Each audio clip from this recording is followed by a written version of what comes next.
జ్యోతిష శాస్త్రం ప్రకారం 2025వ సంవత్సరం ఫిబ్రవరి మాసం ప్రారంభం నుండి చివరి వరకు తులారాశి వారు ఎటువంటి శుభ అశుభ ఫలితాలను పొందుతారో తెలుసుకోవాలంటే ఈ వీడియోని స్కిప్ చేయకుండా పూర్తిగా చూడండి. అలాగే తప్పకుండా మా ఛానల్ని సబ్స్క్రైబ్ చేసుకోండి. ముందుగా ఈ ఫిబ్రవరి మాసంలో వచ్చే ప్రధానమైన గ్రహ మార్పులను మనం గమనిస్తే గురువుకి మరియు కుజుడికి వక్రగతి తొలగిపోతోంది. తిరిగి సవ్య దిశలో సంచారం చేస్తున్నారు. అలాగే రవి కుంభరాశిలోకి ప్రవేశం చేస్తున్నాడు. అదేవిధంగా శుక్రుడు మీనరాశిలో వచ్చే స్థితిలో సంచారం చేస్తున్నాడు. అయితే ఈ కీలకమైన గ్రహాల యొక్క రాశి మార్పు కారణంగా ఈ రాశి వారు ఎటువంటి శుభాలను పొందుతారో ఇప్పుడు చూద్దాం. ఈ ఫిబ్రవరి నెల మొత్తం తులారాశి వారికి కేవలం రాహువు మరియు రవి మాత్రమే యోగిస్తున్నారు.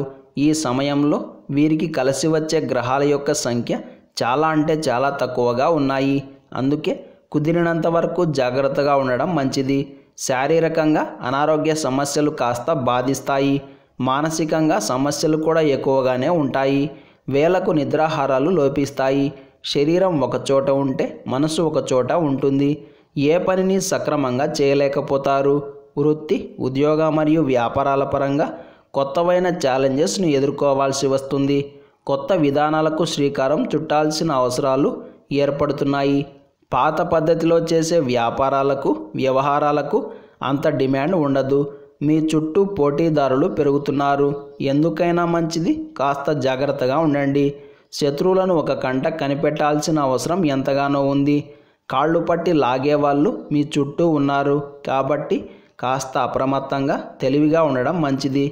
ఏది ఏమైనా మీకు ఇక్కడ రాహువు అండగా ఉన్నాడు. ఏ కష్టం వచ్చినా, ఏ ఇబ్బంది వచ్చినా, ఎలాంటి సిచ్యువేషన్లో ఉన్నా సరే కర్ణుడి కవచకుండలాలు కాపాడినట్లు మిమ్మల్ని రాహువు కాపాడుతాడు. ఎంత పెద్ద సమస్య వచ్చినా సరే చివరకు ఏదో మాయ జరిగింది అన్నట్లుగా ఏదో ఒక వింత జరిగి మళ్ళీ సేఫ్ జోన్లోకి వచ్చేస్తారు. ఇది నిజంగా మీకు ఒక బంపర్ ఆఫర్ లాంటిది.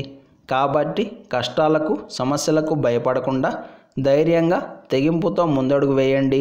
అంతా శుభమే కలుగుతుంది. అలాగని రిస్కులు చేయకండి. కఠినమైన వ్యవహారాలకు ఎంత దూరంగా ఉంటే అంత మంచిది. ఏది ఏమైనా కొత్త విధానాలకు, శుభకార్య ప్రారంభాలకు, ప్లానింగ్స్ రూపకల్పనకు ఇలా చాలా మటుకు కాలం అనుకూలంగానే ఉంది. ఈ ఫిబ్రవరి మాసం మొత్తం తులారాశి వారు దత్తాత్రేయ వజ్రకవచ స్తోత్రాన్ని పఠిస్తే విశేషమైన శుభ ఫలితాలను పొందుతారు. ఈ శనివారం రోజున ఉన్నటువంటి తిథి తదియ, నక్షత్రం పూర్వభాద్ర నక్షత్రం. రాహుకాలం ఉదయం 9 గంటల నుండి 10 గంటల 30 నిమిషాల వరకు.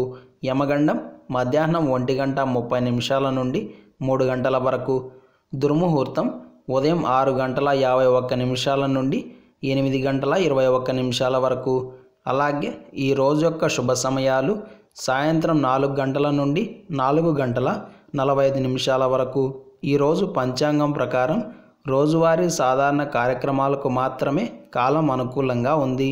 ఈ రోజంతా శుభప్రదంగా సాగడానికి, చేయాల్సిన పనులు సకాలంలో పూర్తి కావడానికి, అదేవిధంగా విజయం పొందడానికి ఉదయం నిద్రలేచి స్నానం ఆచరించిన తరువాత శ్రీ ఆంజనేయ స్వామివారి సన్నిధిలో మీ యథాశక్తిగా పూజను ఆచరించి శ్రీరామ జయరామ జయ జయ రామ అనే తారక మంత్రాన్ని కాసేపు జపం చేసి ఆ తరువాత దినచర్యను ప్రారంభం చేస్తే అంతా శుభమే కలుగుతుంది. ఈ శనివారం రోజు మనమంతా ఓం లక్ష్మీ నారాయణాయ నమః అనే మంత్రాన్ని పదే జపిస్తూ ఉండాలి. ఈరోజు ఈ నామాన్ని జపిస్తే 2 నీటి సముద్రాల్లో, 3 పాల సముద్రాల్లో, 7 నదుల్లో స్నానం చేసినంత పుణ్యం ప్రాప్తిస్తుంది. మీలో ఉన్న సంకల్పం నెరవేరడానికి ఈరోజు సాయంత్రం దత్తాత్రేయ స్వామివారికి ఒక ప్రమిదలో 3 ఒత్తులు వేసి దీపాన్ని హారతిగా ఇవ్వాలి. పసుపు రంగు పూలను సమర్పించాలి. ఇలా చేస్తే దత్తాత్రేయ అనుగ్రహం కలిగి కోరికలు నెరవేరుతాయి.